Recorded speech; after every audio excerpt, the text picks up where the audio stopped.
Hello, everyone. This is Mr. Brass, and today I am here with Dr. Sarah Salviander. How are you doing today? Doing pretty well, thanks. How are you? I'm doing pretty well. Been crazy with the whole COVID. Yes, How are you been? doing just great. Mm, I imagine this time's been pretty stressful as well. Yeah, but it hasn't really changed the nature of my work. I work from home anyway. So Uh, so you already live the introverted life. I do, even though I'm not really an introvert, but it works out. Yeah, well, that's nice. It didn't really change much of what you do. Yeah. Well, tell the audience a bit about yourself. A bit about myself. Okay. I'm an astrophysicist. I was raised atheist in Canada by socialist atheist parents. Moved to the United States, got degrees in physics and astrophysics, and about halfway through undergrad, I suddenly became a theist based on some scientific research I'd been doing. And a few years later in grad school, I was compelled to become Christian after quite a bit of study. And at that point, I became quite motivated to do apologetics. And so here we are. Oh wow. So you had a really um good trip. Although I find it funny because usually it's always the other way around, where you have someone that grows up in a Christian household, goes to college, and then they become an atheist. That is much more sort of the common story that we hear, isn't it? Yeah, it's funny to see that you're the exact opposite of it. I am. I think that intrigues people. It's not what they expect. Hmm. Yeah, I mean it's always good to be different. Mm-hmm. Well, today, of course, I wanted to discuss some science with you, along with, some theological beliefs. Okay. Um, So, just to start off big, I wanted to go into the A and B theory of time. Um, Okay. there does seem to be a bit of a debate over the A and B theory of time. How familiar are you with the debate, and what's your stance on it? I'm not. I know the basics. I'm not anywhere near expert on the theories of time. In Boston, I find time very weird and difficult to define. Uh, but broad strokes. And I got to say, I'm mildly agnostic on A versus B, but probably lean a little more towards the A theory. Hmm.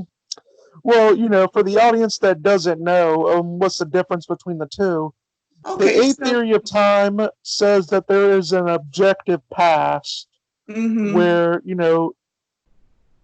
whereas with the B theory of time, which is called the more present, it's more called the more relative theory, where it says that the that there is no real past in the sense, and everything can just be sort of spliced up into before then, later then, and simultaneous with.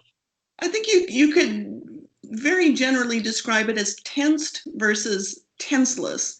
So with the A theory, that you have, right, you have the past, the present, the future, and the only thing that exists now is the present in the A theory. Whereas in the B theory, you sort of have a block of space time, and it all coexists, and you're just sort of moving along through this block, and you could say that events are indexed rather than occurring in a tensed sort of way.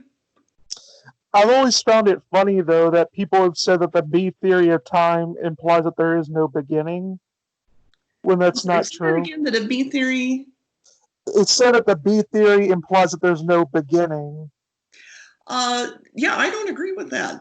I Yeah. think you can very easily have a beginning, and in fact, a little bit of reading that I was doing is saying that you cannot have a B theory without an A theory, and I didn't quite understand the details of that argument, but you can certainly have a beginning to this block.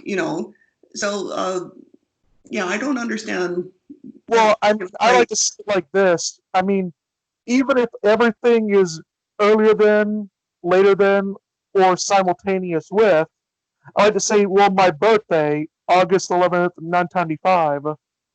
Um, that is the real point of the starting of me being out of the womb. Now Yes. that was earlier than. When that happened, I was simultaneous with that, and August 10th, 1995, that was earlier than, Uh-huh. and every day after that, this is the future of me. So, Hmm. but still, it would still be a beginning point for me outside of the womb. Yes. Yes. Yeah, that's right. You do that indexed sense. You do have events preceding and then following other events. And an analogy that a lot of people like to use when they're describing this is by having a ruler and saying, well, the ruler, all points on the ruler exist simultaneously, and yet the ruler does have a beginning, right? Yeah, that's sort of what Craig goes for, where he Hmm. says that we would just be at the beginning edge. Yeah. Hmm. So I always found that sort of debate fascinating. I've done a lot of research into that. I need to do more. It is fascinating. Yeah, Bill Craig is an expert on time. I think he did one of his PhDs on that subject, and then he's written a book about it. Yeah, So, he's written many books about it. mhm. Um, all right, so this next topic is something you should be more familiar with. What was your reaction to the photo of the black hole? uh, a mixture of excitement and, yep, that's pretty much what we expected. We thought it was going to look exactly like that. So, but still pretty exciting to get, and I would call it an image of a black hole rather than a photo because it was a lot of data that had to be processed in order to produce, that annulus. But yeah, pretty exciting. But again, it's to me, it's even more exciting that we confirmed pretty much what we thought it was going to look like. Well, that's good. Yeah, I was very excited when I heard about how they went about getting it. Mm-hmm. An It was, entire Earth-sized telescope. That's pretty cool. yeah, and all the data that had to be crunched in order to get it. Yes. So, I mean, that was always fascinating with me. I found it was very intriguing when I first heard about it. It was even more funny, it was even more interesting when you found out that, like, I believe it was a woman that was at the head of the project. I can't remember. There was a woman who played a role in terms of doing something with the data, Mhm. but it was a fairly collaborative project, as these projects tend to be. They have a lot of people working together on these things. Oh, yeah. Uh, I remember that in the field, it's a great deal, a lot of men in the field. Mm-hmm. I don't see a lot of, although of course there's youth, I don't see a whole lot of female astrophysicists. It's definitely more male dominated, which is fine with me. I enjoy working with men. That's good. Yeah, this next topic, it's pretty interesting. This goes a little bit outside of science, but still stays a bit into it. Now, scientists are usually categorized as being very atheistic, rational, and and the like. And obviously, you being a theist, you sort of break a lot of stereotypes that people have about scientists. Um, but it is sort of a fact that scientists as a whole are generally less religious than the general population. They are, that's true. Why do you think many of your fellow scientists are non believers? Okay, so first of all, to say that it was not always that way. There was a time, and admittedly it was a couple hundred years ago, that I would venture to say that most scientists were believers. And this is because science did start off as a product, a direct product of the Christian faith. And it was practiced in countries that were predominantly Christian. And so this is why you have major figures like Copernicus and Kepler and Newton who were Christian. Now, at some point, shift, and it shifted dramatically. And if you look at some of the polls that were done, say, turn of the century, I think about 1914 or so, it showed that there was a pretty even split between believers in a personal God and atheists, which is pretty dramatic. And then what's interesting, though, is that in the last 100 years, that number has not really shifted a whole lot. You still have the same percentage of non-believers in the sciences. And I think the last major survey that I looked at was the Pew survey from 2009 that showed about 41% of scientists in the US are non-believers. So what has gone down a little bit are the believers in a personal God. It's about 30% as of that year. And then what you get is more people who believe in just sort of a vague higher power or something else. They believe in something, just not a personal God.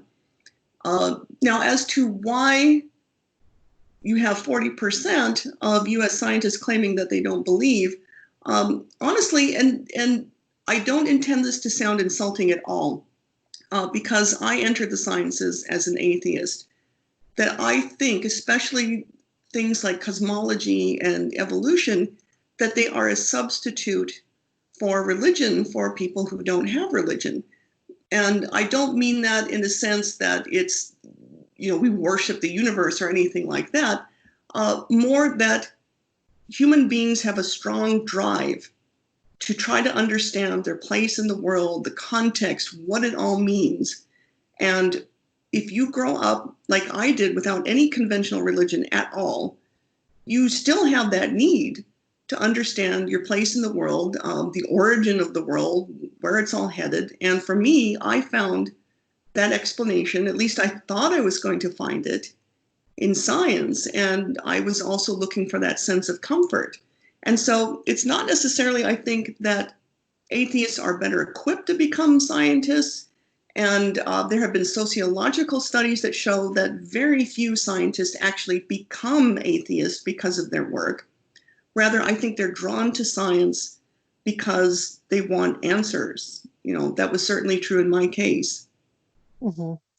Well, I mean, I always had a funny theory about it because even as a person that is on the spectrum like myself, um, I have noticed that they actually have done studies on that where autistic people on the whole are more likely to be non-religious than the general Yes. population. Yeah, and I'm And not they, sure if you're aware, but I have Asperger's. And so I don't know that I could say that that factored into my atheism because I was raised that way. mm-hmm, But you may be interested to know that I'm also categorized that way. mm-hmm. Yeah, it was funny a bit because there is a stereotype too about where you notice a lot of. I remember Hugh Ross was especially saying about how he grew up his entire life not knowing any other autistic people. Then he joined science and found plenty of them. Mm-hmm. Yeah. So what's interesting is that Hugh Ross and I are both from British Columbia, both astrophysicists, both have Asperger's. And I have friends who have Asperger's, and they like to say that it's kind of a superpower, that it's just it's a different way of thinking and approaching the world, and I kind of like that. Yeah, I definitely hear that too. A lot of times when it comes to, but there is that general thing where scientists are sort of categorized as being more on the spectrum, and I was thinking, well, if we know the two things that we know that autism can play a factor in non-belief, Hmm. and scientists have that, I'm thinking maybe there's a connection between the two. I believe there is. I don't think that explains all of it, but it's certainly a contributing factor. Mhm. I definitely think it's an interesting thing to look out for. Yes. Um, so I'm sure you get this one a lot, but what got you into science? Uh, so as dopey as it sounds, I got to say Star Wars. As a little kid, growing up in Canada, uh, you know, I didn't really have any exposure to science. I'm just this little kid in school, and I remember my dad took us to see Star Wars, and it blew me away, and it was just fascinating to me. And Star Wars doesn't have anything to do with science. Star Trek is more sciencey, but it got me thinking about outer space and what was out there, and I became an absolute space fiend. And at first, I thought I might want to become an astronaut until I realized that an actual astronaut today, in this world is a lot less glamorous than it is in the movies. And so I thought, well, the next best thing would be to become a space scientist. And my life at that point was pretty much oriented towards becoming a space scientist. Hmm. Yeah, that is interesting. You still haven't found the Death Star yet, I'd imagine. No, too If small. you do, make sure when you send your ship, make sure to aim for the gaping hole in the middle of the thing. Blow the entire thing up. Mm.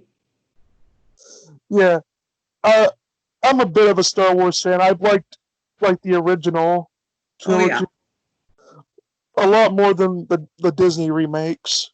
I'm right there with you. I swear, if Disney keeps remaking things, I'm gonna start protesting myself. Leave I my know. childhood alone. Yeah. Uh, yeah.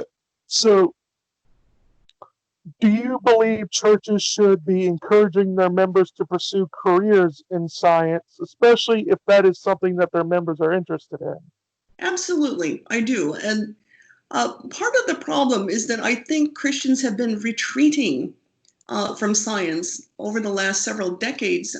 They have this impression that science is kind of arrayed against them. A lot of them are afraid that science will undermine their faith. A lot of them think there's no value in it or it's corrupted.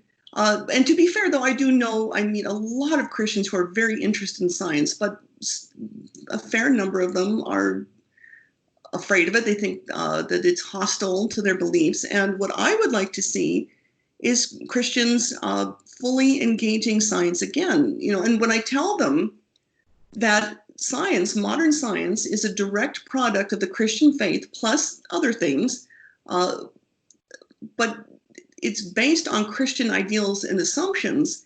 And a lot of them are intrigued by that. And I would like them to take the next step and absolutely pursue careers in science.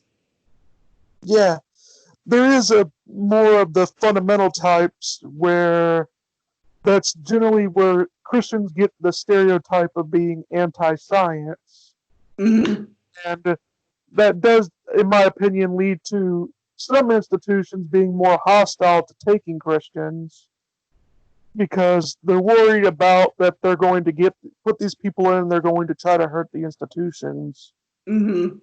with anti-scientific stuff, anti-scientific beliefs. Yeah. Yeah. And there are certain, I guess, sects in Christianity where a lot of the people hold beliefs that are kind of inimical to modern science. I think it's unfortunate because it's not necessary. I think modern science is broadly very supportive of Christian belief. And I think if Christians were more engaged in science, there would be less of this sense of animosity between the two, less fear. And, I think Christians need to be represented in the sciences. Mm-hmm. Well, I mean, don't you know you're just putting man's word above God's word? So I see these endeavors as being complementary. I don't see it the way you say that at all. Um, More just the way that the natural philosophers, the Christian natural philosophers, who were highly influential in modern science centuries ago, they saw science as just a way to honor God, to worship God. Newton thought it was a very high form of worship, that you're trying to understand God and his purpose through his natural works. Although then again, Newton was a bit of a heretic. He had a few unconventional beliefs, yeah. I believe, he was an Aryan. I don't know exactly what his beliefs were. I know that some of them were a little unconventional. Yeah. I know he denied that Jesus was divine, Mm-hmm. which is, I think that's why he gets lumped in as an Aryan. Okay. And, this one comes from my friend. This is a bit of a long one. There's over 300 billion stars in our galaxy, half of which are orbited by planets on average. Two of these stars' planets are suitable for life. There's a trillion stars in our neighbor galaxy Andromeda, and the galaxy with the most stars has 100 trillion, is it? Among Yeah. galaxies so far, how do you respond to people who think it's more likely that we're alone in the universe than there being billions of alien civilizations? This is a difficult question to address because there are so many unknowns. Um, I don't know. The funny thing is that either way that you think about it, whether we're completely alone in the universe, other intelligent beings out there, either one is pretty astonishing. But in terms of saying which is more likely, I honestly don't know. Uh, as a Christian, like say that God could easily, according to his purposes, have other intelligent beings out there. Uh, but in terms of, just assessing the likelihood, there are so many factors. Now, Hugh Ross, who people sometimes criticize because in terms of the fine-tuning argument, he includes so many different factors. But I think this is important. And I think he identifies over 1,000 different parameters that you can tweak that inform the likelihood of having life on a planet, especially advanced life. That's 1,000 parameters. And, if you can imagine 1,000 different dials that can be tuned for these, and then in terms of something like a Drake equation, well, you're getting a vanishingly small probability that you're going to have life somewhere. And even though it sounds like, when you've got in the observable universe, hundreds of billions of galaxies, and each of those has hundreds of billions or trillions of stars and planets around, half of those, it's still the numbers don't work out too well. Just purely in terms of numbers, and the numbers that we have now, it is unlikely that there is other advanced life in this universe. But, there's so much that we don't know that I don't think anyone can comment definitively on this. Mm. Yeah, I know that there is generally a lot of factors that go into it. That was, I believe, what my friend is referring to is the rare earth hypothesis, Mm-hmm. which was the name of a popular book, I believe, written by two scientists, although I'm not sure on that, where they laid out, just how improbable it is for life on Earth. Yes, it is highly improbable. Yeah, and let me see. All right. Especially considering the universe began 14 billion years ago, and only 200,000 years ago did we evolve to our modern form after 2 million years of human evolution. The universe has 5 billion years left before the heat death. If I remember, how long do you think man will last? Okay, so again, I'm going to invoke Hugh Ross here because he's just done wonderful work in this regard. Now, and I can't remember which book specifically contains this information, but he talks about how we're actually in a very limited window at the moment in terms of the climate and various parameters for habitability on Earth, and we're in kind of this narrow sort of, I'm ballparking this, 10,000 year window where humans can flourish and okay, and so that window is eventually going to close. And whether or not you'll get another window like that again in a cyclical sort of thing, I don't know. But he's saying that possibly thousands of years from now, when that window closes, you're not going to have a whole lot of people on this planet. And so it's a little hard to say, but it seems like this is humankind's big chance right now. This is our big shot. Hmm. I know some people had said that, technically, we are in the center of the universe. Technically, we're the center of the universe. Yeah, although they fail to take into account relativity. I mean, In terms of relativity, you could position, 0, 0, 0, 0 where Earth is, and then still explain everything in terms of Earth being static and at the center. But I don't know that we have any evidence of some kind of objective center to the universe. yeah, that's another thing that I've always found. Me, because technically, I believe on relativity, everything would be sort of in the center in a way. Yes, you could define So, anything as the center. Yeah.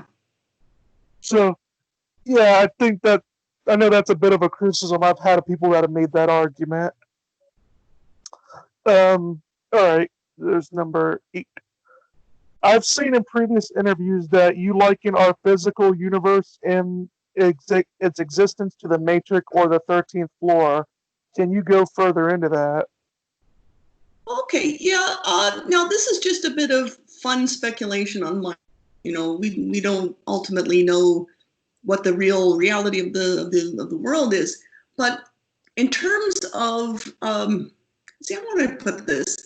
So somebody asked me today on Twitter what interpretation of quantum mechanics I favor. And I tend to favor the collapse interpretations. And there's a little bit, especially like with the Copenhagen interpretation. So this is, and then just for people who aren't familiar with this, you've got these equations of quantum mechanics that work very well to explain the world. But what is the broader context interpretation? What does it all mean? And there's several different interpretations, and we don't know which one is correct. The one that was kind of an early favorite, it was started by Niels Bohr. That's why they call it the Copenhagen interpretation, because he was Danish. Is this idea that you have wave functions that only collapse, say, with an observation. Okay, so you have something that's in an undetermined state, like Schrodinger's cat, the famous thought experiment, and it only collapses when you look at that. Now, if that is true, if that is an accurate description of reality, then that's very much like a movie that I like called The 13th Floor, where, and I'm going to spoil this for anyone who hasn't seen the movie, these characters find out that they're in a simulation, in a computer world. And so it's this idea that something doesn't need to have a determined state until, a player in the simulation is going to encounter it. And so at that point, it takes on a definite state. Not to say that I think we're exactly in a simulation. Scripture says that the world is real. It's God-created, it's real, it exists.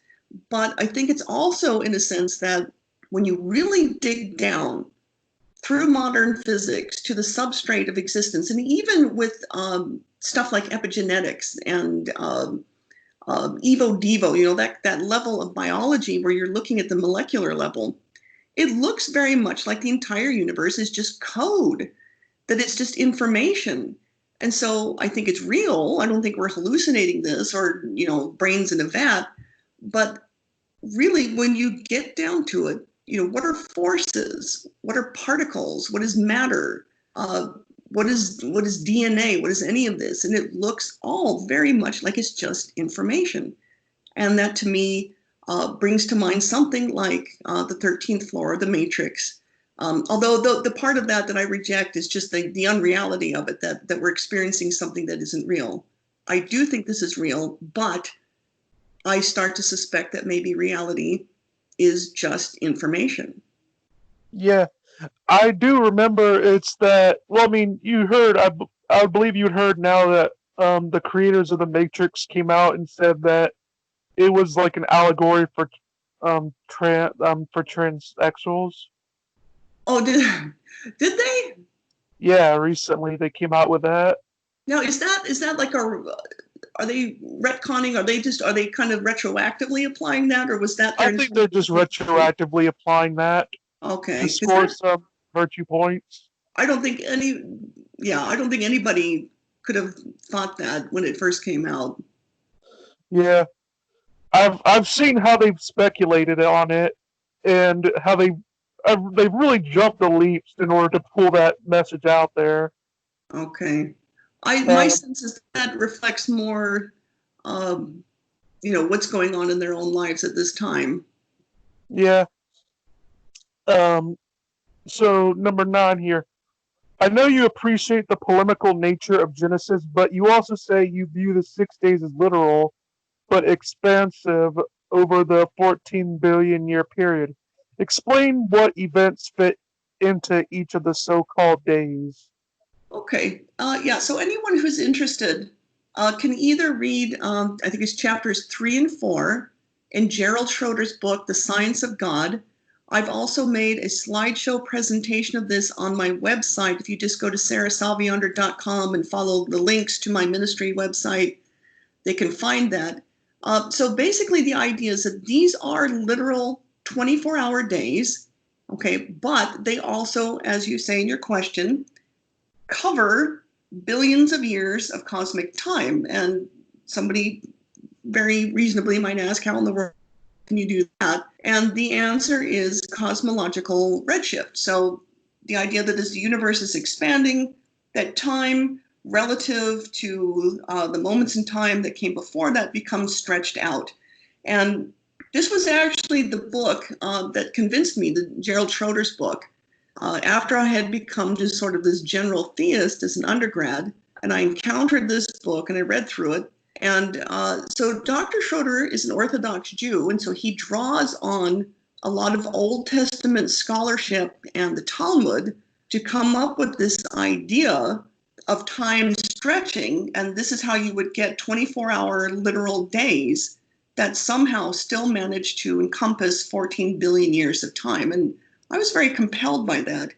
And the way that this works is that each day, so you begin with a day 1, 7 billion years long approximately. Now, because the flow of time slows down with each subsequent day as the universe expands, each day it works out is half the duration of the day before it. So 7 billion years, then about 3.5 billion years, 1.8 billion years, and on it goes. And so each day would encompass different things. And I've got here on my website just to kind of get a general idea. Day 1, for instance, would be the Big Bang and God separating light from dark. And so this would correspond to, say, you've got the Big Bang, and then you've got the separation of light from dark. This has to do kind of with the interplay of dark matter, and I am in the process of refining this for a book that I'm writing. Let's see, day 2, the heavenly firmament forms. And so Schroeder argues that this is actually when the disk of the Milky Way galaxy forms. This would also be when the sun appears. Day 3, now at this point, after the sun is formed, you've also got the planets have formed, including the Earth. And this is when oceans and dry land appear. And what he does is he goes through all these events. He matches it very well to the timeline. It's quite compelling, and shows how on this kind of exponential timeline, how all of the events fit pretty much where they should go in terms of what Genesis says and in terms of what we know from the scientific record. Yeah, I remember I was recently going over some articles, and I found you gathered the attraction of the friendly atheist. Okay. Yeah, and I remember he had sort of made like a polemical article about you. Oh, had he? I don't remember this. Uh, I mean, I would have to get it up, but it's it was actually a pretty funny. I mean, it wasn't. It was funny more by his misunderstandings of what you were saying. Okay, but and in a way, I don't fault people for that because it is relativity is such a tricky subject. And most people who criticize Schroeder's model get it completely wrong, because I had to read his book 3 times to make sure that I really understood what it was he was saying. And I worked up the models and I did the equations and everything, and it finally made sense. So especially to non-cosmology trained people, it can be really tricky. But then that's where they need to be careful and say, well, you've got an astrophysicist who's making this argument. You've got to be very careful to understand what it is that's being said here and what you're arguing against. Mm-hmm. Yeah. Yeah. So let me see. Number 10. All right.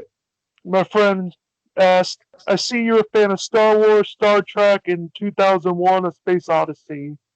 What are the things that you like about that? Well, I'm just, first of all, a space junkie. So I grew up loving anything that had to do with space. I watched Star Wars, Star Trek, Buck Rogers, Battlestar Galactica, you name it, anything that was in space. Cosmos? I'm sorry? Cosmos? Cosmos. I loved Cosmos. I just adored that show. And yeah, so just anything to do with space. And, I just always kind of had this sort of homey feeling about space. Like, boy, would I like to go out there. And so I liked anything that went out there. And I love Star Wars because it's basically just space opera. And Star Trek I enjoyed because it was fairly good science fiction. A lot of people kind of make fun of old Star Trek, but I think it did a pretty good job of exploring some interesting ideas. And let's see, and he asked about 2001 A Space Odyssey. Now, what's interesting about that is a couple of years ago, whenever there was I think an anniversary showing of 2001 in the theater, and I went to go see it, and I actually started to have a mild panic attack partway through the movie, sitting there in the theater like, I got to get out of here, when I kind of realized that it's just sort of this cold, godless, nihilistic vision of the universe, and it made me profoundly uncomfortable. And so that movie, unfortunately, has been kind of ruined for me. I still love the visuals and the music and everything. It's a beautiful movie, but to look at, but just in terms of its worldview, I can't watch it anymore. I mean, isn't that sort of what Cosmos is all about with Carl Sagan and eventually its reboot with Neil deGrasse Tyson? I'm sorry, say that again? Cosmos, with Carl the Sagan. TV show. I have not watched the new one with Neil deGrasse Tyson. I suspected that it was going to have kind of an anti-religious slant to it, and so I couldn't bring myself to watch it. Well, Carl Sagan had a bit of a slant like that too as well. He did. He was a little more subtle about it, and I always enjoyed just this charming sense of awe that he had about the universe, and that was very compelling, but I couldn't do the new one. Yeah, I know that he had gotten a lot wrong when it came to the history of Christianity. Yes. I remember I believe, pushed the entire Christians burned the Library of Alexandria. Oh yeah, and with most of these things, like the Library of Alexandria, the Galileo story, most of the time people just they do not have a grasp of the important details, and these stories are usually way more complex than they're presented as, and so we miss a lot of that. Mm-hmm. Well, I know it's always funny because I have to tell people about Galileo and how people over-exaggerate some of the things that he did. Mm-hmm. He was a brilliant man, don't get me wrong. Yes. But he was also a loudmouth. Oh, yes. Yes, he was, as one scholar put it, he was an imprudent man. He didn't have really a sense of propriety, or he was quite impolitic at times, and he irritated the wrong people. You wonder how it might have turned out if he had been more socially adept, let's say. Well, what's funny is that, well, I mean, he had the famous Italian temper, Mm, and I do know what's funny about, because that's Galileo always gets brought up because of his harsh treatment. They say the church was getting on him for his beliefs in heliocentrism, but which is absurd because the idea of heliocentrism had already been introduced and they had been taking it seriously beforehand. mm-hmm. The only problem is at the time there was no proof. There was no, did you say proof?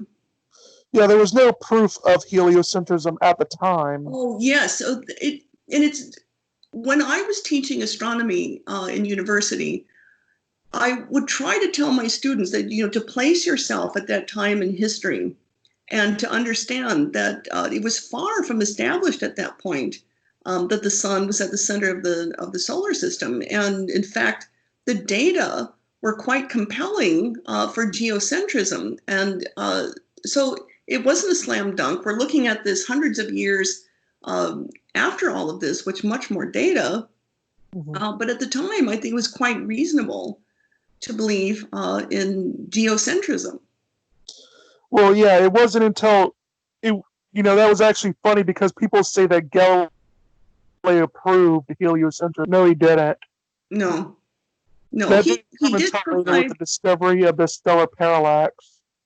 Yes, parallax was a very important part of that.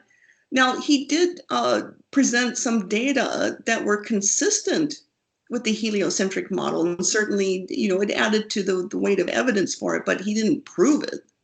Mm-hmm. Although prove is a strong word in science anyway. Yeah, yeah, but he certainly he did not, in my opinion, provide data that would Over bring it to the point that you really should believe the heliocentric model. I believe they actually did a survey of the scientists in the area at the time and the models that they proposed. Mm-hmm. And Galileo was like one of 8 scientists at the time out of hundreds, if not thousands, of scientists who put forward a heliocentrism model. One So, out of 8 out of hundreds or possibly thousands. Fascinating. I didn't know that. yeah, so, he was very much a minority in the position Okay. at the Yeah. Okay. I can time. believe that. Um, so that is often a thing that gets brought up with the the history that gets on there, especially with the Library of Alexandria, as we talked over. Yes. It's funny. It's like they say, how could Christians burn it down? The building was empty practically by the time Christians even got into it, and Christians weren't the ones that tore it down. That was centuries of raiding that did Okay. that, and the library not being in good condition because it wasn't being taken care of. That is a story with which I am not familiar a whole lot about. That. All I know is that I had heard that, like with the Galileo affair, with complex than we believe. You can't, right. So these are interesting details that you're providing. Mm-hmm. Yeah, I mean, it's just one of the many different examples that people go into with it.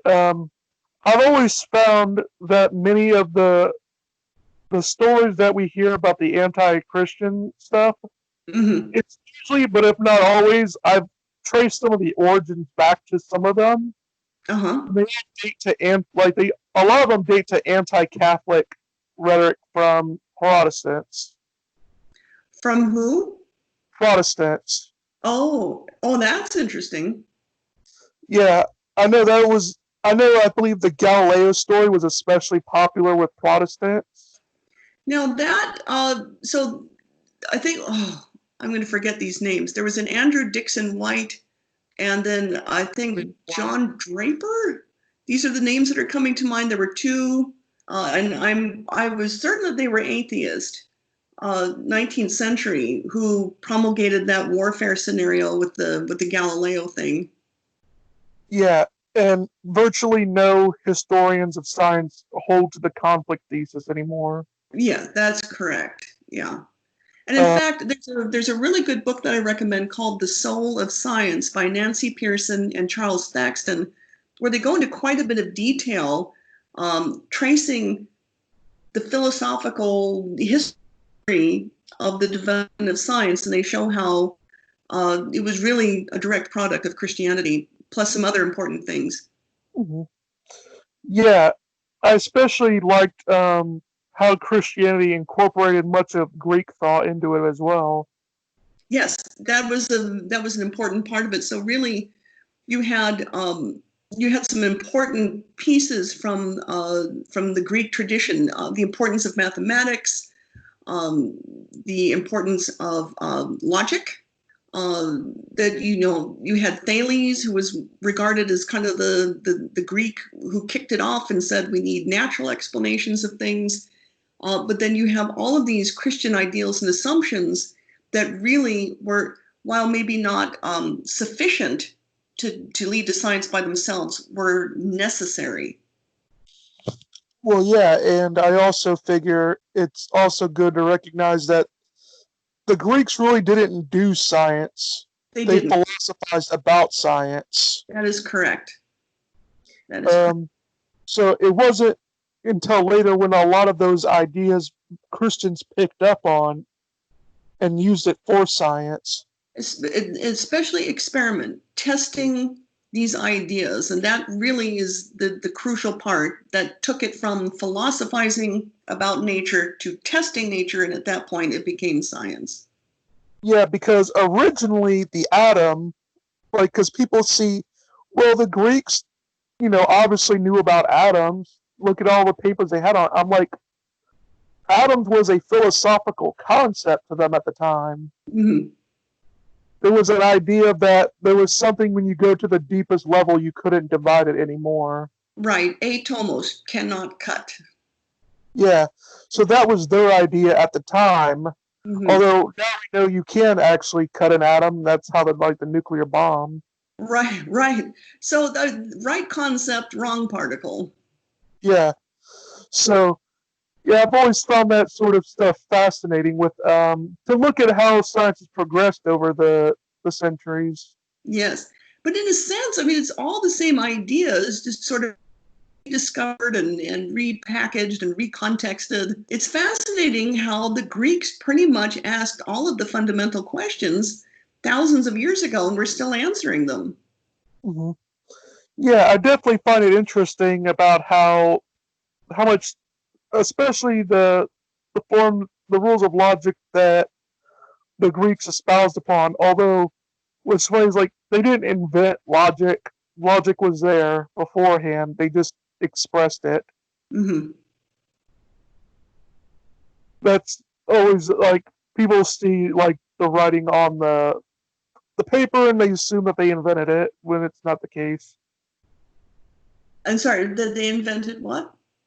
Well, it's like a lot of people say the Greeks invented logic. I'm like, Oh, okay.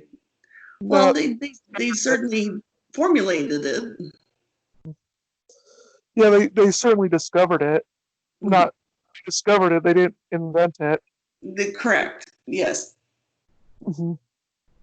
So I'm trying to think. Since we got since we got at least 10 more minutes left, Mm-hmm. I was going to say since we got through all the questions, I was going to ask, you know, so we might as well get into some theological questions for the sake of it for the last 10 minutes of this. All right. Um, Fine. a common objection that comes up to theism is the problem of evil. Um, have you thought about the problem of evil and what it would be your response to it? Well, as Tim Keller points out, there's really two different approaches to the problem of evil. There is the dialectic approach, which is, let's talk about it rationally. And then there's more just sort of the emotional aspect of it, which is by far the more difficult one. How do you talk to somebody about this who's experienced great pain and is struggling with faith or has given up faith because of it? And so do you want me to pick one of those and take it from that perspective? You can do either one.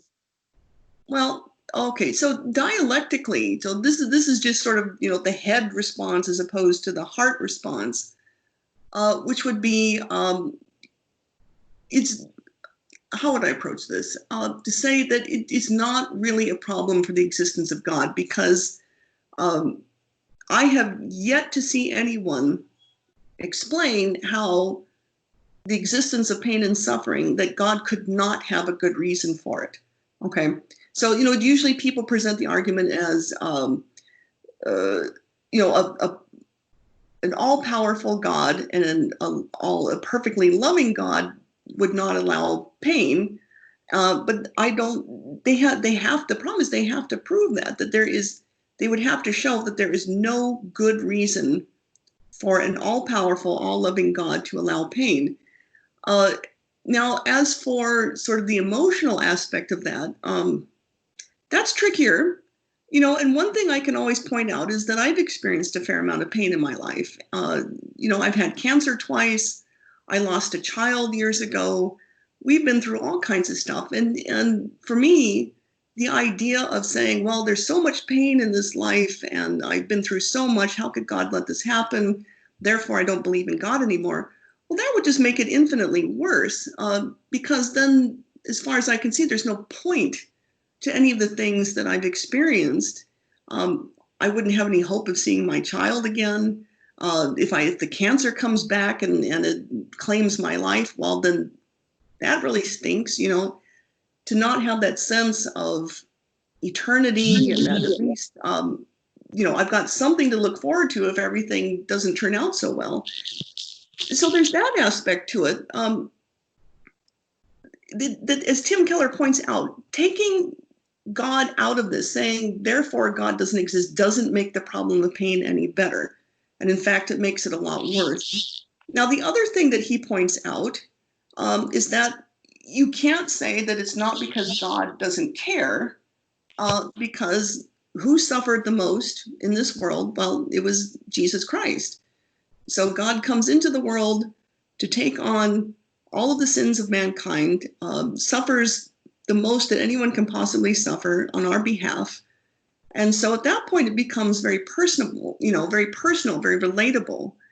So that's what I would say in terms of those two aspects of the problem of pain. But, if somebody came to me and wanted to talk about that, I would try to get to the root of, what it is in their lives that's making this difficult for them.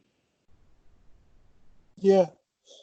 I do know it is a bit of a very touchy subject when it comes to the problem of evil. This will be one of the final questions, but obviously, since you're on Twitter, you get a lot of responses from atheists. Yeah. What has been your typical reaction and interaction with atheists on Twitter?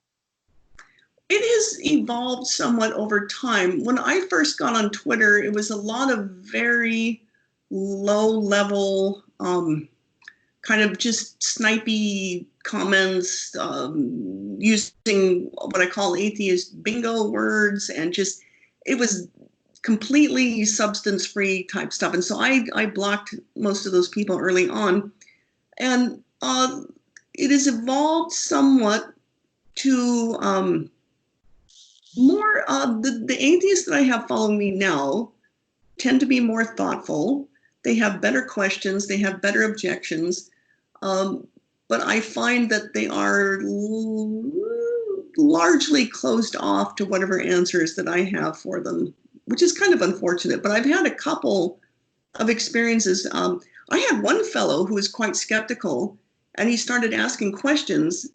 And then he disappeared for a few months and came back and told me that he had become Christian and was asking for advice what to do, which that was that was pretty remarkable.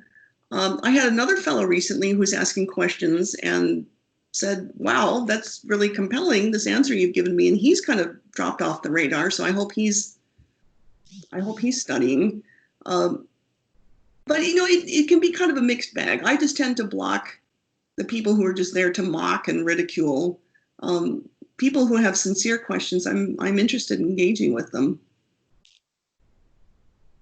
Yeah. Funny enough, I found out that I've actually been blocked by more people than I've blocked actual people. So I found that to be that actually surprises me. I found out like the last time I checked, I had like 132 people blocked, Okay. but like 400 people had blocked me. Oh, you can see how many people have blocked you? Yeah. Oh, that's there was an app for that. Okay. And I just, well, not so much of an app. It was just like sort of this trend you could get on Twitter. Right. Okay. And I used that, and it said, "Oh, you have 132 people on your block list, and 332 people that have blocked you." Oh, that's funny. Yeah. I would have no clue how many people have blocked me. I'm sure it's a few. Yeah, it's probably been I do not mind criticism. I do not mind pointed questions. I have to have a sense that the person is serious and is open to at least, some form of respectful back and forth. Otherwise, I just block or mute them. Mm-hmm. Yeah, that makes sense. Yeah. Yeah. Tomorrow's actually my birthday. Oh, well, happy birthday. Thanks, yeah. I'll be turning 25. 25. Wait, is this 25 with quotes around it, or are you actually 25? I'm 25. Okay. People don't really understand it because my cartoon usually has gray hair. Yes. Although that's a stylistic choice on my part. Okay. Yeah, but hopefully, we don't, this 2020, like, this won't be my last birthday because of 2020. Right. Oh my God. Yeah, hopefully, hopefully 2020 doesn't become the last year for everything. Yeah, it can feel like that sometimes, but honestly, I think a year from now, we're just going to kind of be looking back on this, shaking our heads. But 2020 has been weird. Yeah, pretty much. I'm ready for it to be over. I'm ready for 2021. Yeah, same here to an extent. So since we're coming up on almost the hour mark, would you like to tell the audience what you do and where they can find you? What I do, well, I'm still active in scientific research, but that's through a small private institute, and hopefully we'll be having a paper coming out soon. I don't think it will be of general interest, though. This is a pretty technical paper. I'm also I'm writing a book on how Christians can respond to the most common scientific attacks against Christianity, and don't know when that's going to come out, but I'm working through that. Mostly I'm active on Twitter right now. I've committed to posting 6 days a week there, and I really enjoy interacting with people. So if anyone would like to talk to me there, just reach out, and my DMs are open too. And that's mostly what I'm doing. And I do have a few lectures scheduled for the fall, but I'm not sure how that's going to pan out with all of the kind of the restrictions on people gathering. So that's what I'm doing. Yeah, I mean, it should be fun overall. Yeah. Mm-hmm. Well, it was nice talking to you, Dr. Salviander. Thank you, Brass. It was good chatting with you. I'm glad we got to connect. Yeah. All right. Well, that is all for today. This is Mr. Brass, and this is Miss Salviander telling you goodbye and get wise.